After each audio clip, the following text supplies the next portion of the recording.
You the man. You are the man. You. I'm talking to you. You are the man from A to Z. What do I mean by that? Okay. All right. Let me go ahead and get this. We're going to mark this off. It's just a quick little Bible study. All right, for my ladies and for my fellas, okay? So we all know we have dealt with men of platonic, romantic natures and bosses and the like, and sometimes they get riled up and worked up. And when it's time for God to introduce a man to us in different circumstances, he will cause for us as women to behave and to respond a certain way, okay? So anytime God wants to start something new, he will start with the man. All right, so we're going to go to from A to Z. Remember I said that. The initials A to Z. From the beginning to the end, you the man, okay? All right, so we are going to come to 1 Samuel chapter 25, and then this is verse 22.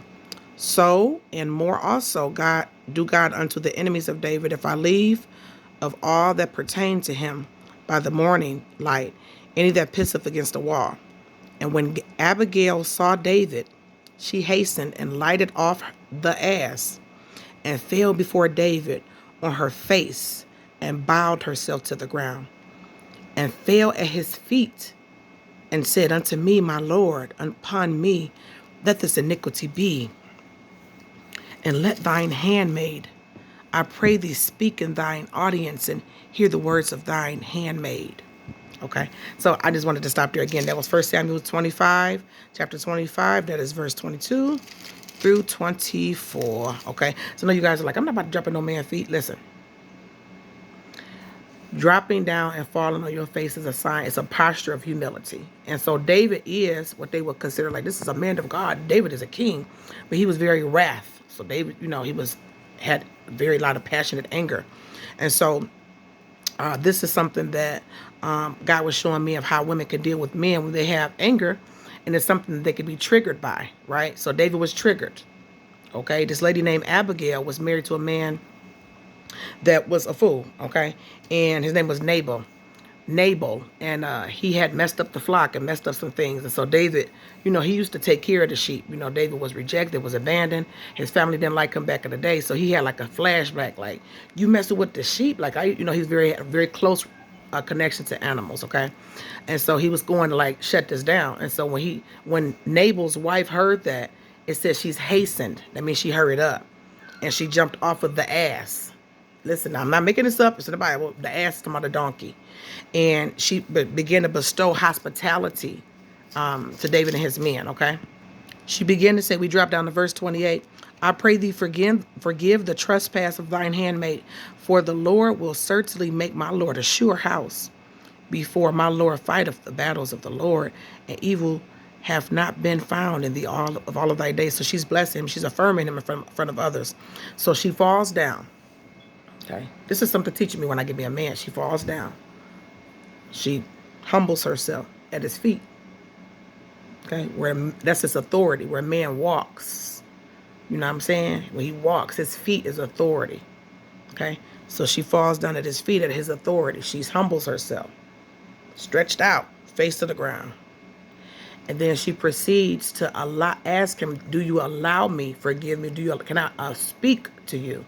Because when men are in this angry mode, you can't be like, well, I'm trying to tell. No. You all right? Do you mind if I say something? She said, can I speak in your audience? Can I speak to you? It's like, yeah. Forgive me of my trespass. Trespass means the way you kind of overstep somebody else's boundaries. And in marriage, especially as a wife, because I'm a wife, you will overstep people's boundaries. You're not meaning to. Or you might mean to. You might be in your sister girl mode. Because I definitely have a sister girl mode. And so then you have to humble yourself before their authority. You have to ask if you can speak to them. And if they say yes, then you can apologize about our overstep boundaries. Okay? And then, let's let it go. And then she also showed it with some hospitality. So if you go up a few verses, 1 Samuel chapter 25, if you see verse 18, it says, then Abigail made haste. I mean, she hurried up. You have to respond, okay? She responded. There's a way that you can respond to a man's anger. I'm talking about this is a man, a man of stature, a man of authority. There's a way that a woman can respond to a man's anger. When they're triggered, they're about to be triumphant over you. They have the authority to be triumphed over you. Is the way that you can respond to their anger. So I'm taking this as like a head of my household, my man, my boo, my lover, my home number friend, all of that stuff. If these are different keys that I can learn and teach myself. Okay, well the Holy Spirit teach me. Thank you, Holy Spirit.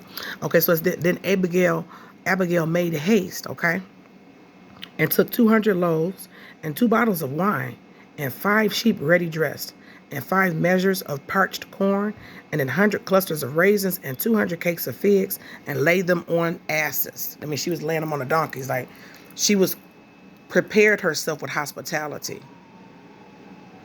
She was prepared to meet a king with hospitality. Raisins, something sweet. Figs, something sweet. Meat, something to sustain him. Bread, something to fill him up. Wine, something to give him some. Says a little bit of wine make a merry heart, to make his heart merry. She prepared hospitality in a hurry because she heard that he was angry. And then before she offered it to him, she fell down at his authority. When she fell down at his authority, she asked if she can speak. And when he allowed her to speak, because you have to respect their authority, then she apologized for overstepping boundaries and affirmed and blessed him in front of everybody. Abigail was a bad sister. And she was basically telling David, you the man. That's why I titled this, You the Man. Yeah, you right there. You the man. Yeah, from A to Z. Now let's go to Z. So that was Abigail, A.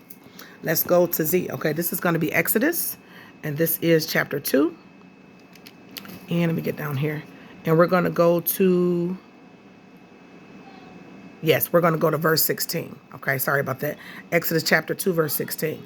Now the priest of Midian had 7 daughters, and they came and drew water and filled their troughs to water their father's flock. And the shepherds came and drove them away. But Moses stood up and helped them and watered their flock. You the man. Yeah, we got David being the man. Now Moses is the man. And this is from A to Z. This is showing you how, as a woman, you can respond, okay? So we have the first one. We hear a man is angry, which is David, okay? Not a bad man. He's just angry. And so how Abigail responded and told him, you the man. Now we have Zipporah taking more of a passive stance and allowing Moses to deal with angry men that's coming towards her. Because it's basically like, say if we had a well and you got your sheep and your oxen and things of that nature, and I have my cattle. And, we got to get to that well to get some water to fill our troughs up, fill our buckets and stuff up, our bowls, what have you, to feed, to water our flocks. So, and especially in the custom, even in today's society, you'll have where men, these are other shepherds. And Midian means strife. So these are strife-filled shepherds. So they drove the women away. Get on about 7 of them. 7 by 7, not 2 by 2. Okay, so yeah, so they drove them. Get out of here. We trying to feed our flock. Like their flock was more important. We the men, we the shepherds. Your father ain't got no sons. He got all daughters. Y'all trying to do what we do. You want to be a man. And so Zipporah took a step to the side and allowed a stuttering man, the man named Moses, and it said he stood up. A stuttering man can stand up. See how Abigail fell down to a man? She fell down to his authority and affirmed him in front of people. You have Moses standing up and Zipporah. So it's like you can see it's like kind of like a beautiful synergy in the scriptures here. And it's showing us how we can respond as women. She allowed him to do his thing. So if a man want to speak up for you and stand up and speak up for you, allow them to do that with grace and silence and be grateful and be like, you the man. Now, in both of these cases, Zipporah ended up being Moses' wife. And Abigail ended up being one of David's wife. David loved women. So she ended up being one of it pleased him. Her response pleased him. It was pleasing. So there's ways you can speak to kings. And there's ways that you can respond when kings speak up for you. So always remember, men, you the man. And ladies, tell them from A to Z, from the beginning to the end. And don't you forget that. All right, you guys have a wonderful day. Happy Sunday to you. Happy October to you. I hope that you have a good Indian summer, a good fall, a good autumn, and have a great day. Peace.